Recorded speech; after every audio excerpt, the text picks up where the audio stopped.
एक बार इन मनीषियों से पूछा, हम पहले तो इस भक्ति, आप जैसे इस भक्ति को मैं प्रणाम करता हूं मंच की ओर से। कम से कम साल में अगर हम 200 जगह जाते हैं तो 100 जगह तो आपके दर्शन होते हैं, इसके लिए बहुत बहुत धन्यवाद। तो एक बार मैंने इन मनीषियों से पूछा कि जब इसे साधन धाम मोक्ष का द्वारा कहते हैं तो वो कहे नहीं आते?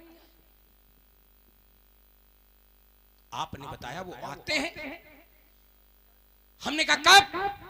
तो आपने बताया यदा यदा हि धर्मस्य ग्लानिर्भवति भारत अभ्युत्थानम धर्मस्य तदात्मानं सजाम्यहम् परित्राणाय साधूनां विनाशाय च दुष्कृतां धर्म संस्थापनार्थाय संभवामि युगे युगे। है कोई और प्रमाण? आपने बताया हाँ। हमने कहा क्या कहना? जब जब होए धर्म की हानि, बाढ़े असुर अधम अभिमानी, तब तब। अरे हम समझ गए कि इन्हें धर्म अच्छा नहीं लगता, क्योंकि धर्म होता है तो आते नहीं, अधर्म होता है तो दौड़े चले आते। भाई आप लोग यहाँ क्यों बैठे हो? कुछ अच्छा लग रहा है? शाम को बहुत भीड़ थी, उनको वो अच्छा लगा। अब कुछ लोग हैं जिनको ये अच्छा लग रहा है। जब धर्म होता है तो आप अच्छा, इनको अच्छा नहीं लगता है। नहीं, जब अधर्म होता है तो दौड़े चले आते। बस फिर क्या था, उठा ली चंद्रहास, खींच दिया पाला धर्म और अधर्म का, खड़ा हो गया धर्म के पक्ष में और विवश कर दिया इन्हें उस लोक से इस लोक पर आने के लिए। देखो आज हमारा पाप साफ नहीं वरदान हुआ। आज हमारा पाप साफ नहीं वरदान हुआ है, कर दिया धर्म निर्मूल समूल। तभी तो इनका अवतार हुआ है। अरे वो माला घुमाने वालों, खूब घुमाओ माला, खूब बजाओ मंदिरों के घंटे, कभी मिले दर्शन? माला घुमाने वाले इनको बुला सके ना, तप होम करने वाले इनको डिगा सके ना। ये शक्ति है हमी में जो आप दौड़ आए हैं। धन्य भाग उनके जिन जिन ने दर्शन हमारे सहारे दर्शन कर लो, बाकी फिर दर्शन मिलने वाले।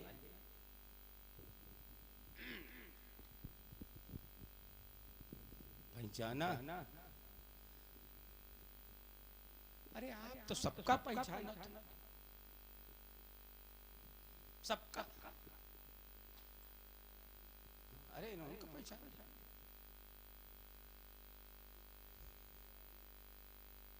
तो ये तो सबको पहचानते हैं। आज रावण को, रावण तो आपका वैसे बहुत निकट,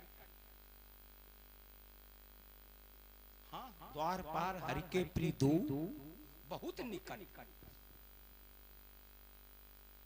बहुत निकट। तो आप हमें क्यों नहीं पहचानेंगे? आज आपको अपने सन्निकट पाकर एक ही निवेदन कर रहा हूं, तुम्हें निहारे हुए बहुत दिन बीत गए। इतने दिन में मिले, जब से बिछुड़ के आए हैं, यादें नहीं की। तुम्हें निहारे हुए बहुत दिन बीत गए, मन को मारे हुए बहुत दिन बीत गए। फिर यही तस्वीर टांग दो मेरे सीने पर, जिसे उतारे हुए बहुत दिन बीत गए।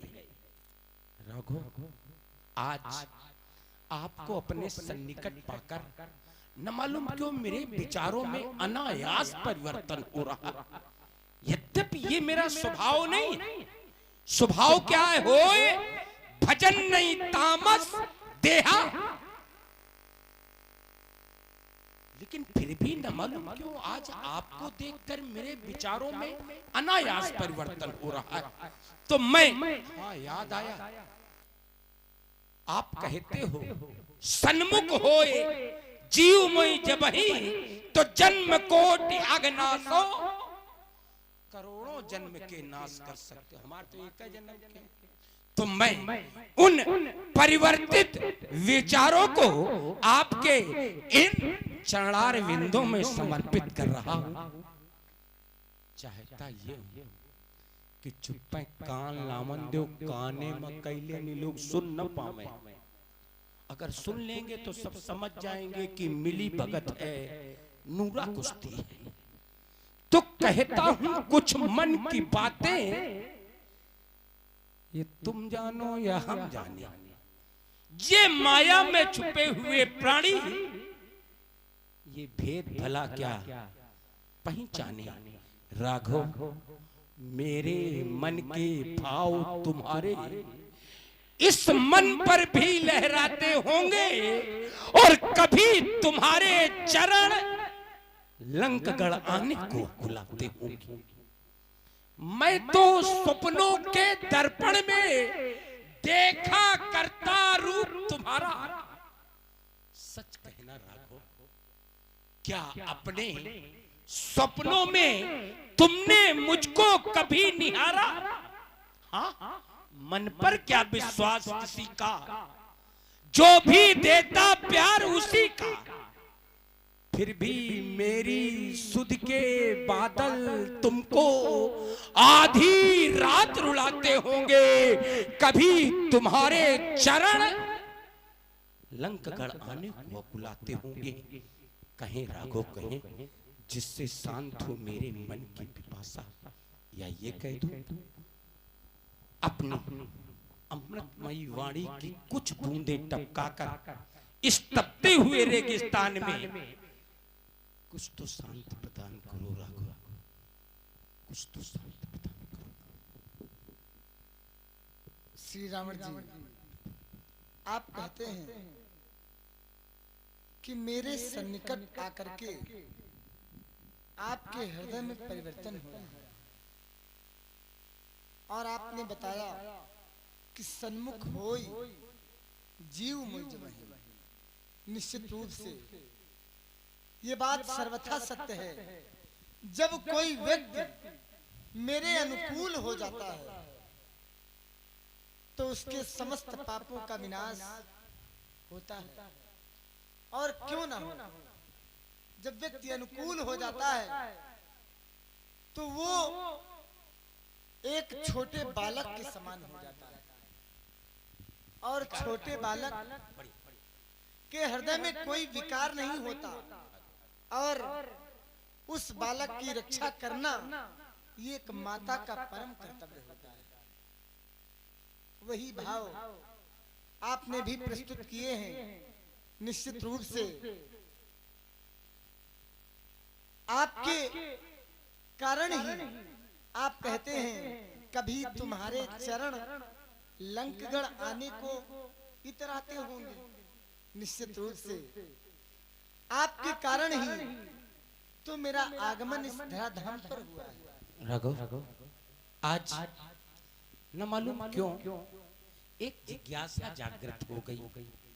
ये बिल्कुल सही है कि जिस तरह से माँ अपने पुत्र की रक्षा का भार अपने हाथों में, अपने कंधों पर रखती है, अबोध बालक,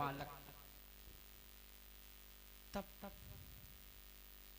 एक ये भी बालक था जिसने जीवन में जो कुछ भी किया सब आपके चरणार विंदों में समर्पित कर दिया। करई जे धर्म करम मन बानी, तो वासुदेव अर्पित नभ ज्ञानी। आखिर इस बालक से क्या अपराध हो गया कि उसके द्वारा उसके द्वारा जो कुछ भी किया गया सब आपके अनुकूल बना रहा, फिर भी उसकी रक्षा माँ की तरह नहीं की गई, वरन उसे दंड पिता की तरह दिया गया। श्री रामण जी, प्रभु हृदय में जब कोई ऐसा विचार आ जाता है कि संसार हमारे बस में हो जाए, व्यक्ति को बालक के मन में कोई छल नहीं होता, बालक निश्चल होता है। बालक सर्प को भी रस्सी समझ करके जब पकड़ने दौड़ता है तब माता उसकी रक्षा करती है। और वही बालक यदि समझदार हो जाए तो फिर माता उसकी रक्षा नहीं करती। माता जान लेती है कि ये बालक समझदार हो गया है, और जो बालक निश्चल होता है उसकी रक्षा माँ के द्वारा की जाती है। निश्चित रूप से कोई न कोई ऐसा विकार उसके मन में रहा होगा, तभी मेरे द्वारा। राघव, मैं तो केवल इतना चाहता था कि अगर माँ की तरह अगर पुत्र के विकार देखे जाते, माँ की तरह पुत्र में तमाम विकार होने के बाद मातृ शक्ति एक ऐसी विलक्षण शक्ति है कि उस अपने पुत्र के उन अवगुणों को भी यहाँ तक कर गई के करे जो घाता तौन हेतु उतारे माता। अगर केस पकड़कर बालक अपनी माँ पर प्रहार भी करता तो भी माँ उन्हें चित्त नहीं धरती है, वरन उसमें जो अपराध का गुण है उसे समाप्त करने का प्रयास करती। हो सकता मेरे अंदर विकार रहे हो, लेकिन माँ है आपको उन विकारों को दूर करना चाहिए। और क्षण मात्र में आपकी शक्ति है कि कब किसको निर्मल कर दो। जब नारद जैसे व्यक्ति विकार पैदा हो गया तो आपने ही कहा था उस विकार को देखकर जब बालक बड़ा हो जाता है, नारद भी ज्ञानी थे, बड़े थे। हाँ, नारद ज्ञानी थे, बड़े थे, तभी तो मोरे प्रौढ़ तनय सम ज्ञानी। जब व्यक्ति ज्ञानी हो जाता है, उसे ज्ञान हो जाता है, तो फिर माता उस बच्चे के लिए हमेशा ध्यान अपना उसके पास नहीं रखती। नहीं रखा आपने, नारद के पास तो रखा। जिस समय उन्होंने कहा जय विधि होए नाथ हित मोरा, तो आपने कहा जय विधि होए परम हित। उसके द्वारा किए गए किसी भी तो उनके मन में वहां मातत्व प्रेम दिखाया गया, और हमारे साथ नहीं। तुम्हारे लिए तो राघव, बस तुम्हारे लिए तो मैं दौड़ा चला आया, इससे ज्यादा क्या हो सकता है। ईमानदारी से क्या यही तुम्हारे ये तो वही बात हो गई। ये एक पिता के दो संतानें, बड़ी संतान पहुंची, पिताजी आप सबसे अधिक किसे चाहते हो? कहन बेटा तुम ही का। तो थोड़ी देर बाद दूसरी संतान और जाकर के वही प्रश्न दोहराया, पिताजी आप सबसे अधिक किसे चाहते हो? पिता ने सोचा कौन लिख के देगा। कहन बेटा तुम ही का।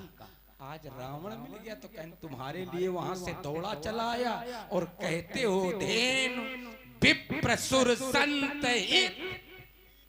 हम न कहिए, यो आप लोग कहो। जो पिता का कर्तव्य है उसका पालन तो पिता को करना ही पड़ेगा। पिता का कर्तव्य तो क्या केवल उन पुत्रों के लिए है, इस पुत्र के लिए नहीं। अरे कह तो रहा हूँ, इससे ज्यादा क्या कह सकता हूँ। कहा तो वाणी से जाएगा कि तुम्हारे कारण बड़ी और मेरा कहना है क्या कि आप जिस मार्ग पर चल रहे हैं उसी मार्ग पर आप यदि चलते रहेंगे तभी हमारा आना सार्थक होगा। हाँ, मतलब आप चाहते हो कि ये सब करते ही रहो, ये करते रहो, मतलब अब देख लीजिए बढ़ावा। तभी हमारा आना सार्थक होगा। क्यों? क्योंकि प्रगति पंथ पर यदि पथित तुम चलो, प्रगति पंथ पर यदि पथित तुम चलोगे तो हमारी तुम्हारी कहानी बनेगी। जहां आंख खोली वहां रात होगी, जहां आंख मीची तो बरसात होगी, जहां मुस्कुराए वहीं गीत होगा। अमर ये हमारी कहानी बनेगी और प्रगति पंथ पर यदि पथित तुम चलोगे तो हमारी तुम्हारी कहानी बनेगी। ना इससे थोड़ा कहानी बनेगी ना, अगर शस्त्र में शक्ति कायम रहेगी। अगर हमने अस्त्र शस्त्र धर दिए तो तुम्हारी कहानी चिरके चिरके घूमेगी, तो होगा क्या? अगर शस्त्र में शक्ति कायम रहेगी तो हमारी तुम्हारी कहानी बनेगी। यही प्रार्थना है हमारी हृदय से, यही प्रार्थना है हमारी हृदय से। हमारे हृदय में नई चेतना दो, कभी भाव मेरे विरागी बने ना। जैसे आज बैराग उत्पन्न हो गया, जिसकी पुनरावृत्ति फिर न हो। यही तो हम भी चाहते हैं। नहीं तुम वो तो करियो तो सब तुम प्रेरक है तो बस करना तो ये सब कुछ। कभी भाव मेरे विरागी बने ना, यही याचना है, यही साधना दो। सफल नाटक रचा दूं धरा पर, अगर शस्त्र मेरी जवानी रहेगी, अगर शस्त्र में शक्ति कायम रहेगी तो हमारी तुम्हारी। और हमारे ग्राम प्रधान सेमर जहल तेज नारायण सप्ता जी, आपकी ओर से 51 मुद्राएं भगवान श्री राम जी और रावण जी के लिए भेंट की गई। बहुत बहुत धन्यवाद। श्री रावण जी, इसीलिए मेरा कहना है आपसे क्या कि धरणी चूम लेगी चरण जब तुम्हारे। ये धरणी, अरे ये विरोधी है, ये आए तो कह रहा है आपके पास, तभी तो ये हमारे कैसे चरण चूम लेगी? ये तो आप के चरण चूमे। जब आपका इतना अत्याचार हो जाएगा। धरणी चूम लेगी चरण जब तुम्हारे, तो आऊंगा लंका धनुष को संहारे। और जब आऊंगा, पुष्टि हो गई। हाँ कुछ नहीं। हाँ, तो इधर ये हमारा सनासन चलेगा और उधर ये तुम्हारी चमाचम चलेगी, और वहीं पर तुम्हारा परम धाम होगा। अमर ये हमारी कहानी बनेगी और प्रगति पंथ पर यदि पथित तुम चलोगे तो हमारी तुम्हारी कहानी। ना मिटा दूं धर्म, धूल दूषित करूं पाप भारी ये धरा, चाहे तुम चलो चाल ऐसे, तुम चलो चाल ऐसे, कुछ करो काज ऐसे, ये सभी एक स्वर में विजय बोल जाए। बोलिए प्रभु श्री रामचंद्र की। ये सभी एक स्वर में विजय बोल जाए। तुम्हारे कदम बड़ कदम जब चलेंगे तो दाहिने तुम्हारे भवानी चलेगी। अगर शस्त्र में शक्ति कायम रहेगी तो हमारी तुम्हारी कहानी बनेगी। प्रेमी भक्त जनों, श्रद्धालु भक्त जनों, दोनों हाथ उठाकर बड़ी श्रद्धा और भक्ति के साथ जय घोष करें। बोलिए जगत गुरु भगवान शंकर की जय हो, जय हो।